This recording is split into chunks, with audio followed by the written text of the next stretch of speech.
Good morning, Radhe Radhe. আজকে সকালে ঘুম থেকে উঠে দেখি সূর্য উঠে গেছে। আমি বুঝতে পারতেছি না সূর্য আজকে তাড়াতাড়ি উঠেছে না আমি আজকে দেরি করে ঘুম থেকে উঠেছি।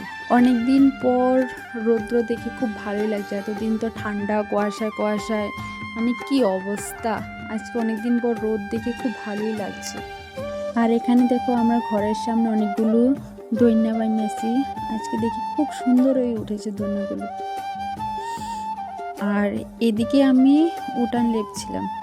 আর দুদিন বাকি মকর সংক্রান্তি, আমাদের অনেক দিনের আশা। আমরা বুড়িঘর তৈরি করি, ওই দিন সারা বাড়িতে আলপনা দিই, বিভিন্ন রকমের পিঠে তৈরি করে আমরা ওই দিন খাই। সকালে ভোরবেলা উঠে সূর্যকে পিঠে দিই।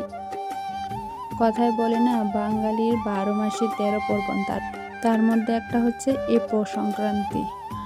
খেজুরের রস, পিঠে, মানে কি বলবো, ভীষণই আনন্দ হয়, ভীষণই মজার হয়। আর এদিকে আমার কাজ দেখে আমার বোনও আমাকে সাহায্য করতে চলে আসলো। আর এদিকে দেখো, এমন একটা সময় আসলো যে গাছ থেকে শুধু পাতা ঝরে। যত উঠান বাড়ি শুরু রাখি না কেন, এই গাছের পাতা ঝরে সব উঠোন আবার ভরে যায়। দেখো, তোমাদেরকে এখন দেখাচ্ছি আমাদের বুড়ির ঘর তৈরি হচ্ছে, আমার বাবা তৈরি করছে। চলো বলি, দেখো অর্ধেক তৈরি হয়ে গেছে।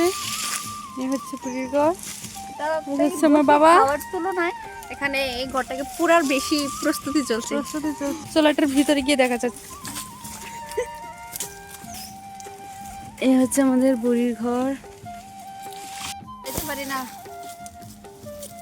তোমাদের সবাই নিমন্ত্রণ আমাদের বুড়িঘরে আসবে। কেমন লাগছে আমাদের ছোট্ট বুড়িঘরটা? বের হয়ে দেখাও। তো বন্ধুরা, আমাদের তো বুড়ির ঘর কমপ্লিট হয়ে গেছে, বলতে হয়ে যাচ্ছে। তোমাদেরটা কতটুকু আগালো? আমাদের বাপ মেয়ের কঠোর পরিশ্রম একদম ভিডিও শেষ অবধি দেখতে পারবে। খুব সুন্দর একটা ছোট্ট ঘর, কঠোর পরিশ্রমে তৈরি। তোমাদের সাথে কথা বলতে বলতে আমাদের ঘর তৈরি হয়ে গেছে। আর ঘরটা তোমাদেরকে কেমন লেগেছে অবশ্যই কমেন্ট করে জানাবে, তোমাদের কমেন্টের আশায় থাকবো। আর হ্যাঁ, কে কে বুড়ির ঘর তৈরি করেছে অবশ্যই কমেন্টে এক একটা ফটো তুলে পাঠিয়ে দিও।